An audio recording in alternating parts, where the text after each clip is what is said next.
देखिए, अगर हम डिटेल से बनाएंगे तो चक्रवृद्धि ब्याज बहुत बड़ा बनेगा, तो डिटेल से बनाने की जरूरत नहीं है।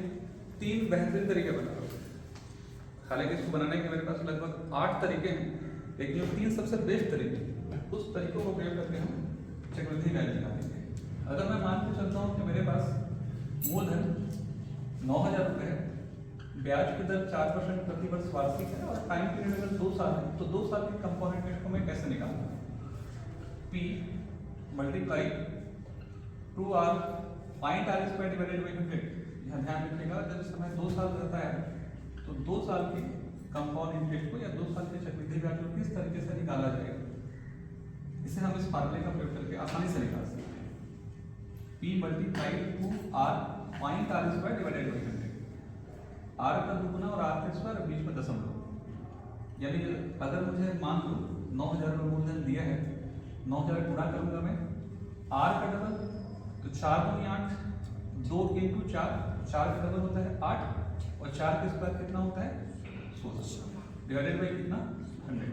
तो जो यहाँ से कैंसिल होगा, क्या बचेगा मेरे पास 8.16 और मल्टीप्लाई 90। अब मैं जब गुणा करता हूँ तो 9 छिक्का 54, 9 एकम 9 5 14, 9 अठे 72 और कितना 73। गुणा करते समय दशमलव के बाद अंकों की संख्या 2 है, दशमलव में हटा दूं तो यहाँ पर ब्याज निकल जाएगा 734 रुपये 40 पैसे। क्लियर है? अगर आप डिटेल से बनाएंगे तो देख सकते हैं यहाँ मेरा चक्रवृद्धि ब्याज कैसे निकालते हैं, डिटेल से बनाया था, लगभग एक पेज में क्वेश्चन चला जाएगा। लेकिन इस ट्रिक का जब हम प्रयोग करते हैं तो क्वेश्चन तुरंत बनेगा। P into 2R point R square divided by 100, मूलधन गुणित दर का डबल और दर का वर्ग डिवाइडेड बाई 100 करोगे, सीधा सीधा क्वेश्चन निकल जाएगा, चक्रवृद्धि ब्याज तुरंत कैलकुलेट होगा। इसको कुछ ध्यान देने वाली बातें भी हैं। सबसे इंपॉर्टेंट चीज ये है कि इस ट्रिक का हम प्रयोग सिर्फ तब कर सकते हैं जब समय 2 साल है। अगर समय 2 के अलावा दूसरा होगा तो अगला ट्रिक है उसके लिए।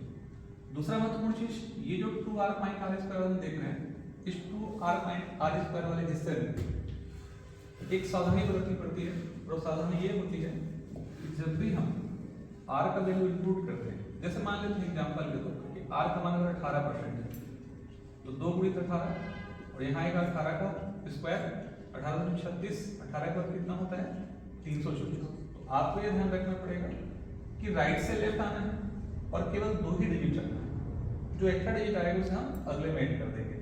मतलब मैं केवल रखूंगा 4 और 2, 3 बचा, 36 में जुड़ जाएगा और 39.24, ये 39.4% में कन्वर्ट हो जाएगा। अब इसका गुणा जो मूलधन दिया है उससे करेंगे और डिवाइडेड बाई 100 करेंगे, चक्रवृद्धि ब्याज निकल जाएगा। एक एग्जांपल और देख लीजिए, जैसे R का मान 23% है तो 2 गुणित 23, अब 23 के स्क्वायर 23 गुणित 46, 23 के स्क्वायर 529। तो मैं केवल 9 2 रखूंगा, यहाँ पर जो 5 है उसको ऐड कर दूंगा, तो 6 5 11, मतलब 51 कितना हो जाएगा 2। ठीक है? दूसरा महत्वपूर्ण चीज, इस क्वेश्चन को हम लोग जब बनाते हैं तो आप ये ध्यान रखिए कि क्वेश्चन बनाते समय ब्याज की दर 2-3% जब होती है तो वहाँ एक कंफ्यूजन क्रिएट होगा, है ना। जब ब्याज की दर अगर मैं 2% देता हूँ तो 2 गुणा 2 दशमलव 2 के स्क्वायर 4.4 हो जाएगा, और इसी को मैं 2 गुणित 3, यानी ब्याज की दर अगर 3%, अगर आपका मान 30% हो, 2 गुणित 3.3 के स्क्वायर, तो 3 गुणित 6 और 3 के स्क्वायर कितना होगा 9। इससे पहले वाले क्वेश्चन में मैंने आपको बताया था कि डेसिमल के बाद 2 डिजिट होना कंपलसरी है। दशमलव के बाद अंकों की संख्या अगर 2 नहीं है, हालांकि सिर्फ 2% और 3% के लिए ही होगा, क्योंकि जब आप R का मान 4% रखेंगे तो जो दशमलव के बाद अंक आएगा वो 2 अंक का होगा या 2 से ज्यादा का होगा। लेकिन 2% में देख सकते हो कि यहाँ पर 4.4 आ रहा है और 3 में 6.9 आ रहा है, तो मैं क्या करूँगा, 0 या तो उधर लगाऊंगा या इधर लगाऊंगा। 4 के राइट साइड में 0 लगाने का तो मतलब यहाँ पे जानते हो हजारों 0 लगाया जा सकता है, तो यहाँ पर आप सावधान रहोगे, यहाँ 1 0 इधर बढ़ेगा और वही चीज इसके लिए होगा 1 0 इधर बढ़ेगा। अगर ब्याज की दर 2% या 3% है तब 4% है जैसे, तो आप सीधा रखिए, सॉल्व कीजिए, आंसर आ जाएगा। कोई ऐसा डाटा रख रहे हैं जहाँ दशमलव बाद अंकों की संख्या ज्यादा है तो राइट से लेफ्ट आना है, 2 डिजिट रखना है, तो एक्स्ट्रा अंक आएगा उसको हम लेफ्ट में ऐड कर देंगे, हमारा काम हो जाएगा। तो चक्रवृद्धि ब्याज निकालने का एक बेहतरीन तरीका है जब समय 2 साल रहेगा। लेकिन जब समय 2 के अलावा अधिक रहे तो ये ट्रिक सक्सेस नहीं है। आपको मैं एक चीज समझा देता हूँ। जितने भी प्रतियोगी परीक्षाएं होती हैं उसमें आप ध्यान रखिएगा, अधिकांश ऐसे सवाल हैं जिसमें समय को 2, 3 का और तीसरा नहीं रहता है। ऐसा नहीं कर सकता कि आप ऐसा नहीं कर सकते कि 2, 3 के अलावा दूसरा नहीं हो सकता, लेकिन आप डिटेल से बनाएंगे। आप खुद देख सकते हैं जब समय 2 रखा तो क्वेश्चन का लेंथ बहुत बड़ा हो गया। तो अगर समय 4 रखा जाता है तो क्वेश्चन का लेंथ बहुत ज्यादा बड़ा होने के कारण कोई विद्यार्थी उस क्वेश्चन को अटेम्प्ट नहीं करेगा और बोर्ड का उद्देश्य पूरा नहीं हो पाएगा। इसलिए बोर्ड क्या करता है, समय को 2, 3 का दूसरा नहीं रखता है। फिर रहेगा तो हमारे पास बहुत सारे तरीके। सेकंड मेथड जिसे हम रेशियो मेथड बोलते हैं। हमको क्या करना होता है, कुछ नहीं, 9000 का 4% निकालेंगे। 4% का मतलब होता है 9000 गुणित 4/100। 2 जो यहाँ से कैंसिल होगा, 90 गुणित 4, 4 9 4 गुना 36, तो इसका आंसर आएगा 360। फिर 360 का हम निकालेंगे कितना, 4%। 4 9 4 24, 4 3 12 2 14, यानी 14 रुपए में 40 पैसा। और मुझे कुछ नहीं करना है, अगर समय 2 है तो मैं पहले में 2 का गुणा करूंगा, दूसरे में 1 का गुणा करूंगा, तो ये हो जाएगा 720 और ये हो जाएगा 14 रुपए 40 पैसा। अब उसके बाद आप इसको जोड़ देते हैं तो सीधा मेरा आंसर निकल जाएगा 734 रुपए कितना, 40 पैसा। ये मेरा आंसर खत्म। इस मेथड का प्रयोग हम समय कितना भी साल रहे उसके लिए कर सकते हैं। इसके लिए आपको एक चीज ध्यान रखना है, एक इंपॉर्टेंट चीज ध्यान रखना है। देखिए इंपॉर्टेंट चीज क्या है कि हर ईयर के लिए रेशियो क्या होना चाहिए वो हमको बता।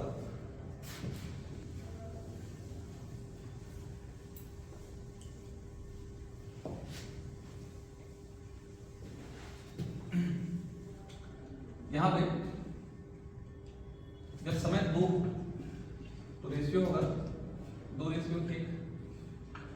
जब समय 3 रहेगा तो आप इसे 1 को यहां लिखेंगे, 1 राइट साइड में हमेशा रहेगा और यहां जाएगा रेशियो 2 में आप 1 जोड़िए, 3, फिर 1 में आप 2 जोड़िए, फिर से 3 यहां लिख लीजिए, 3 3। जब समय 4 रहेगा तो फिर यहां लिखेंगे हम 1, 3 में 1 जुड़ेगा तो होगा 4, 3 में 3 जुड़ेगा तो होगा 6, 3 में 1 जुड़ेगा तो होगा क्या, 4। ये प्रक्रिया आगे बढ़ती जाएगी जितने भी साल मुझे निकालना है। अगर 5 साल है तो यहाँ लिखूंगा मैं 1 हर बार रहेगा, एक पिरामिड बनेगा, 4 में 1 जुड़ेगा तो 5, 4 में 6 जुड़ेगा तो 10, 6 में 4 जुड़ेगा तो 10 और 4 में 1 जुड़ेगा तो कितना, 5। क्लियर है यहाँ तक? ध्यान रखिएगा इस चीज को, ये प्रक्रिया हम आगे बढ़ा सकते हैं। जैसे 2 साल जैसे प्रक्रिया हमने इस मेथड का प्रयोग करके निकाला। इस क्वेश्चन को मैं थोड़ा सा बदल देता हूँ और समय को मैं 3 दे देता हूँ, 2 की जगह मैं 3 दे देता हूँ। मान लेता हूँ कि मेरे पास अगर मूलधन 10,000 है, ब्याज की दर 10% है और समय 3 साल है। डाटा सरल रहे तो आपको जो मेन कॉन्सेप्ट वो क्लियर हो। डाटा इंपॉर्टेंट यहाँ पर नहीं है, कॉन्सेप्ट इंपॉर्टेंट है। हम क्या करेंगे, हमको कुछ नहीं करना है, 10,000 लेना है, 10,000 का 10% निकालेंगे। 10,000 10% कितना आएगा, 2 जीरो कैंसिल होगा, कितना होगा 1000। फिर 1000 का क्या निकाला जाएगा, 1000 का 10% निकाला जाएगा, 2 जीरो फिर से कैंसिल, कितना होगा 100। फिर 100 का हम 10% निकालेंगे, 2 जीरो फिर से कैंसिल, कितना होगा 10। अभी आपने देखा था कि जब समय 3 रहेगा तो चक्रवृद्धि ब्याज कैसे निकालते हैं, 3 3 एक रेशियो बनाना। तो पहले में 3 का गुणा, दूसरे में 3 का गुणा और तीसरे में 1 का गुणा। तो यहाँ कितना हो जाएगा 3000, यहाँ कितना हो जाएगा 300 और यहाँ कितना हो जाएगा 30। तो सीधा सीधा मेरा आंसर निकल जाएगा 3310 मेरा चक्रवृद्धि ब्याज। अगर समय यहाँ 4 होता तो मैं प्रक्रिया 4 बार लेता, एक बार और लेता, 1000 10,000 10%, 1000 का 10%, 100 का 10%, 10 का 10%, और उसके लिए जो 4 6 4 1 का जो नियम है उसको लेकर मैं गुणा करके सबको जोड़ देता तो 4 साल का चक्रवृद्धि ब्याज निकल जाता। इस वाले हिस्से में टाइम कंडीशन नहीं है, बस आपको उस रेशियो को अभ्यास करना, रेशियो को प्रैक्टिस करना, ठीक है। अधिक से अधिक क्वेश्चन बनाते जाएंगे तो ये चीज हमारे दिमाग में क्या होता जाएगा, बैठ जाएगा। चक्रवृद्धि ब्याज निकालने का ये दूसरा बहुत अच्छा तरीका है और बहुत सारे तरीके हैं, जिसमें एक तरीका ध्यान रखिएगा,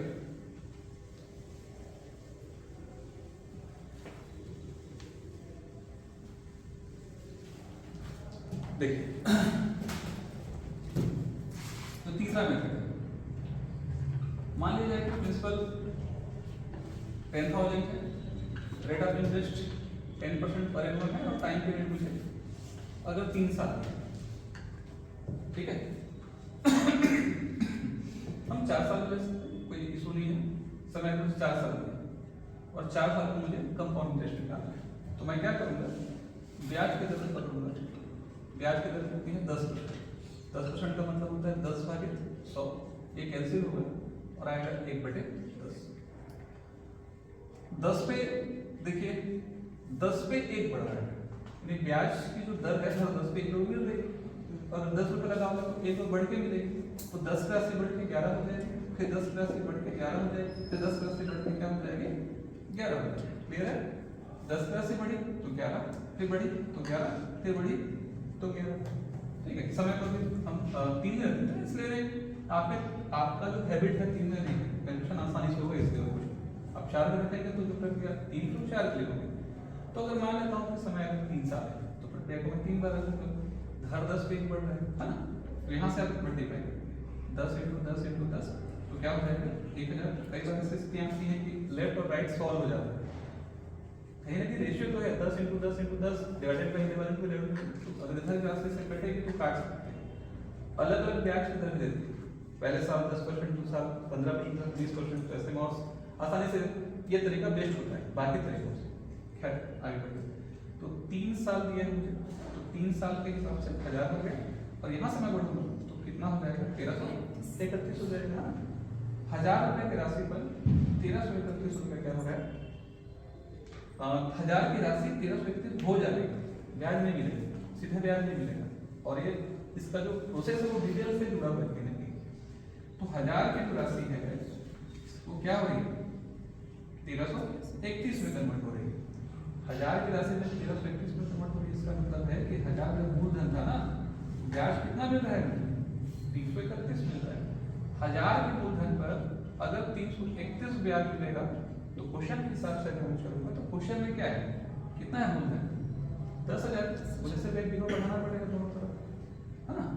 अगर आपको समझ में नहीं आ रहा है कि जरूरी नहीं कि हर बार ऐसा आ जाए तो आप जब के जमाने में निकाल सकते हैं। अभी जैसे मान लीजिए कि 1000 पर 331 ब्याज है, तो अगर एक जीरो बढ़ा दूंगा तो इसका मतलब क्या हो जाएगा 10,000 में कितना ब्याज हो जाएगा 3,310। इसे आप ऐसा ही बना सकते हैं, आपको समझ में नहीं आ रहा है तो ऐसा कर सकते हैं। जब 1000 में मूलधन है वो 1331 मिश्रधन हो रहा है, तो 1000 के मूलधन पर अगर वो 331 ब्याज बन रहा है तो एक के मूलधन पर 331 रुपए के 1000 ब्याज। जिस चीज को निकाला जाना है वो राइट में होना चाहिए और जो दिया है वो लेफ्ट में होना चाहिए। तो दिया हुआ है आपको मूलधन और निकालना है हमको सीआई, तो इसलिए सीआई को मैं राइट में रखूंगा। 1000 मूलधन पर 331 ब्याज है तो एक मूलधन पर 331 भागे 1000 ब्याज होगा। तो सवाल के हिसाब से अगर मैं चलूंगा तो 10 का अगर मूलधन रहेगा तो ब्याज कितना होगा 10,000 डिवाइडेड बाई 331 भागे कितना 1000। तो ऐसे कंडीशन पे 1 2 3 1 2 3 कैंसिल होगा और मेरा 3310 जो है क्या निकल जाएगा चक्रवृद्धि ब्याज चल जाएगा।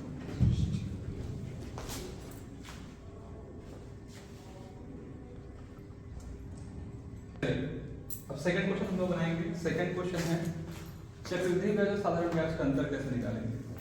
कंपाउंड इंटरेस्ट और सिंपल इंटरेस्ट का अंतर अगर हमको निकालना है डिटेल से बनाएंगे तो बहुत बड़ा बनेगा, तो आपको डिटेल से बनाने की जरूरत नहीं। डिटेल से कैसे बनाएंगे वो मैं आपको बता दूँ, ठीक है।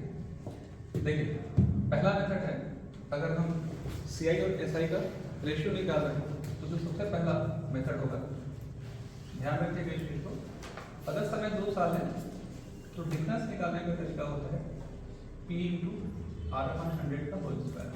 आम ट्रिकी बुक में इस ट्रिक का प्रयोग आपको देखने को मिल जाता है ना। इंपॉर्टेंट इसलिए भी हो जाता है, इस फार्मूले का प्रयोग करके अगर हम डिफरेंस निकालते हैं तो एक साथ 3 चीजें होती हैं। केवल आपको डिफरेंस निकालने को नहीं मिलता है, डिफरेंस के साथ आपको प्रिंसिपल और रेट ऑफ इंटरेस्ट निकालने का ऑप्शन भी बना रहता है, क्योंकि कोई गारंटी नहीं है कि आपको डिफरेंस दिया जाए। आपको डिफरेंस देकर के मूलधन निकालने के लिए बोल सकता है, रेट ऑफ इंटरेस्ट और डिफरेंस देकर के प्रिंसिपल निकालने के लिए बोल सकता है।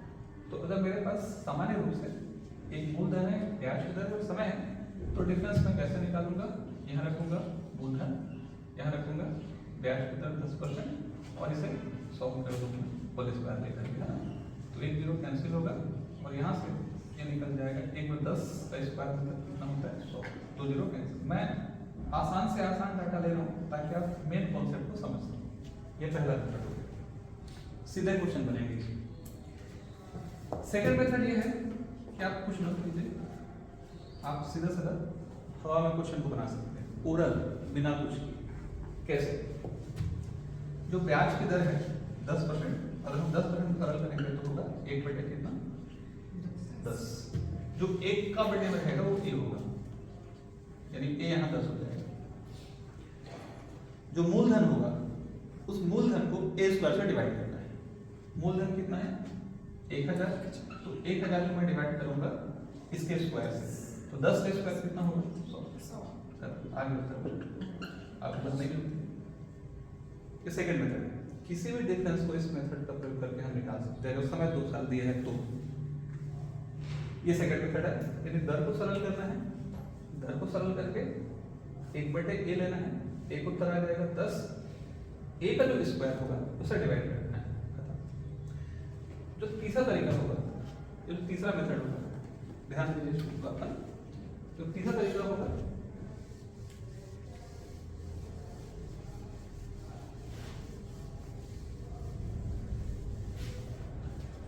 इस तरीके से काम करेगा कि हम क्या करेंगे, रेशियो मेथड का प्रयोग करेंगे। 1000 का 10% निकालेंगे, 2 0 कैंसिल, कितना आएगा 100। हम 100 का 10% निकालेंगे, 2 0 फिर से कैंसिल, कितना आएगा 10। फिर 10 से हम 10% निकालेंगे, फिर से 2 0 कैंसिल, कितना आएगा 1। ध्यान रखिएगा कि चूंकि समय 2 साल है 3 बार निकालने के लिए पड़ेगा। 1000 का 10% 100, 100 का 10% 10। पहले में गुणा 2 करेंगे और पहले में गुणा 1 करेंगे। ये जो लाइन देख रहे हो आप, ये जो पहला डब्बा होगा इसका जो परिणाम होगा हमेशा 2 साल के साधारण ब्याज को बताएगा। अब मुझे अगर आपने इस चीज को पहले पढ़ा है अभी पिछले क्वेश्चन में कि अगर 2 साल का मुझे अगर चक्रवृद्धि ब्याज निकालना है तो 1000 का 10% निकालूंगा, जो आएगा उसका 10% निकालूंगा इस सवाल के हिसाब से। पहले में गुणा 2, दूसरे में गुणा 1, तो जो आएगा मैं जोड़ दूंगा। तो इनका जोड़ कंपोनेंट रेट होता है ना भाई, इनका जोड़ CI होता है। जो पहला डब्बा होगा वो SI होता है। समय दो 2 साल, 3 के लिए भी सेम बनेगा, बताओ। तो आपको अगर CI निकालना है तो कैसे लिखोगे आप, 200 + 10। आपको SI निकालना है तो कैसे लिखोगे आप भाई, ये डब्बा इन 200। अब मुझे इसका डिफरेंस चाहिए तो घटा दूंगा, तो 200 कैंसिल हो जाएगा, आंसर कितना निकल जाएगा 10। तो आपको इतना झंझट करने की जरूरत क्या है, आप सीधे टू द पॉइंट काम कीजिए। ये जो आंसर आएगा ना, ये तो डिफरेंस है। 1000 का 10% निकाले 100 आया, 100 का 10% निकाले 10 आया, ना पूरा 2 करना है ना पूरा 1 करना है, यही आंसर है। एक ही डिफरेंस है 2 साल के से 1 साल बस। या ऐसा भी कर सकते हैं कि अगर समय 2 दिए है मुझे, तो समय 2 के लिए मैं क्या करूँगा, सीधा मैं क्या करूँगा, यहाँ पर डायरेक्टली जो है 1000 रखूँगा, 1000 का 10% लिखूँगा, जो उत्तर आएगा उसका एक बार और 10% निकालूंगा और वही मेरा आंसर। ये मेरा CI का इतना मेरा काम हो जाएगा, ठीक है।